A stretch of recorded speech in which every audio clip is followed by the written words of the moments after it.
Assalamualaikum warahmatullahi wabarakatuh. Perkenalkan kami dari kelompok 4. Saya Fana Oktaviani. Saya Octavia Jana. Saya Nafisa Ravena Ramadhani. Di sini kami akan mempresentasikan tentang prinsip dasar sistem. Yang pertama adalah melakukan riset dengan IP versi 4 dan IP versi 6. Apa yang dimaksud dengan IP address? IP address adalah alamat atau identitas numerik yang diberikan kepada sebuah perangkat agar dapat berkomunikasi dengan perangkat yang lain dalam jaringan. IP merupakan singkatan dari Internet Protocol. Pada saat ini, IP terbagi menjadi dua, yaitu IP versi 4 dan IP versi 6. IP versi 4 menggunakan 32 bit, sedangkan IP versi 6 menggunakan 128 bit. IP versi 6 diterapkan dalam jaringan untuk mengakomodir IP versi 4. IP versi 4 menggunakan angka desimal, sedangkan IP versi 6 menggunakan angka heksadesimal. Namun, kedua jenis IP ini berasal dari angka yang sama, yaitu angka biner. Mengapa IP versi 4 menggunakan angka desimal? Karena untuk memudahkan manusia agar dapat menghafalnya. Meskipun IP versi 6 sudah mulai diterapkan, namun masih banyak perangkat-perangkat yang menggunakan IP versi 4. Alasannya, IP versi 4 lebih praktis, angka yang dihafal lebih mudah.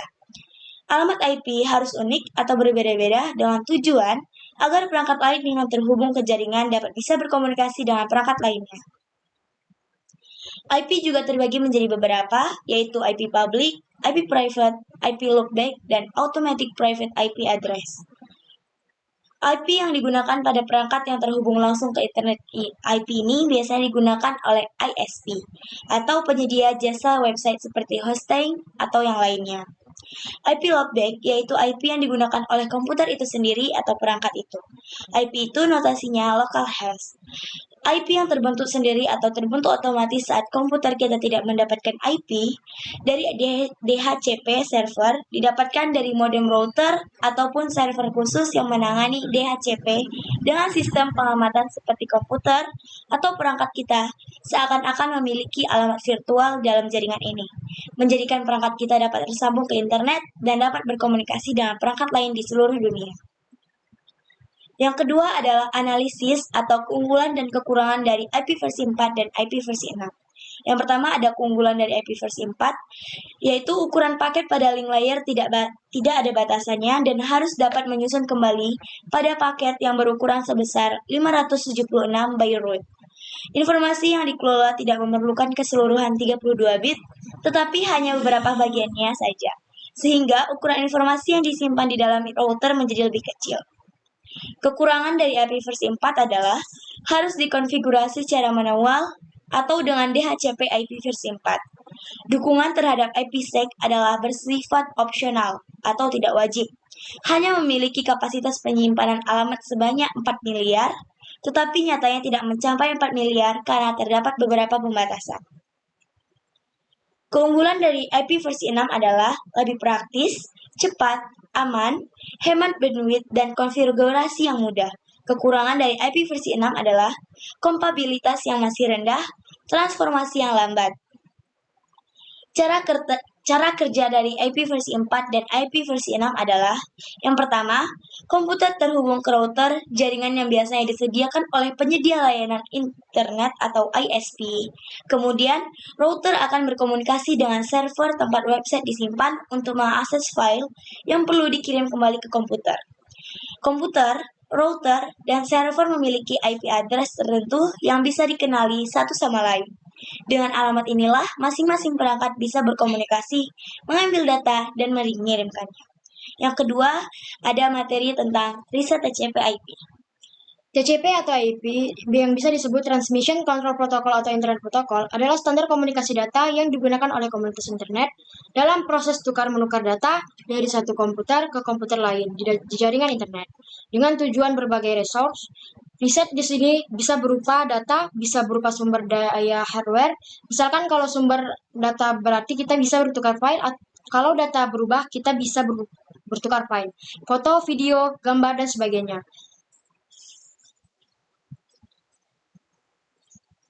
Keunggulan TCP: universal, dukungan besar, fleksibel, dapat diandalkan, mudah dikonfigurasi. Kekurangan TCP: keamanan rentan terhadap serangan keamanan, dan tidak mudah diretas jika tidak diatur dengan benar. 2. Penggunaan bandwidth. Memerlukan banyak bandwidth untuk mengirim data sehingga dapat menjadi lambat pada jaringan yang sibuk. 3. Kompleksitas, yaitu memiliki banyak fitur dan konfigurasi yang kompleks sehingga membutuhkan keterampilan dan pengetahuan teknis yang lebih tinggi untuk mengatur dan mengelola jaringan dengan benar. 4. Keterbatasan ukuran paket. Memiliki ukuran paket maksimum tertentu yang dapat diambil oleh jaringan. Hal ini dapat mengurangi kecepatan dan efisiensi transfer data pada jaringan yang memiliki banyak paket data yang besar. Cara kerja. 1. Data dipecah menjadi paket kecil. 2. Paket dikirim melewati router. 3. Paket sampai tujuan. Macam-macam layer TCP, yaitu physical layer adalah mendefinisikan karakteristik yang dibutuhkan hardware untuk membawa sinyal data transmisi. Network Access Layer, yaitu menyediakan media bagi sistem untuk mengirimkan data ke device lain yang terhubung secara langsung. 3. Internet Layer, yaitu Internet Protocol adalah jantung dari TCP atau IP dan protokol paling penting pada Internet Layer. IP menyediakan layanan pengiriman paket dasar pada jaringan tempat TCP atau IP network dibangun. Transport Layer. Dua protokol utama pada layer ini adalah Transmission Control Protocol dan User Datagram Protocol. TCP menyediakan layanan pengiriman data handal dengan end-to-end deteksi dan koreksi kesalahan. 5. Application Layer, yaitu adalah seluruh proses yang menggunakan transfer layer untuk mengirimkan data. Application protokol yang digunakan beberapa di antaranya yaitu Telnet, FTP, SMTP, DNS, RIP, OSPF, NFS, dan HTTP.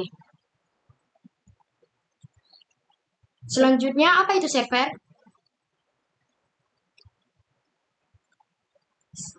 Server adalah sebuah terminal yang akhir mengkoordinasikan semua aktivitas yang terjadi pada sistem infrastruktur tersebut.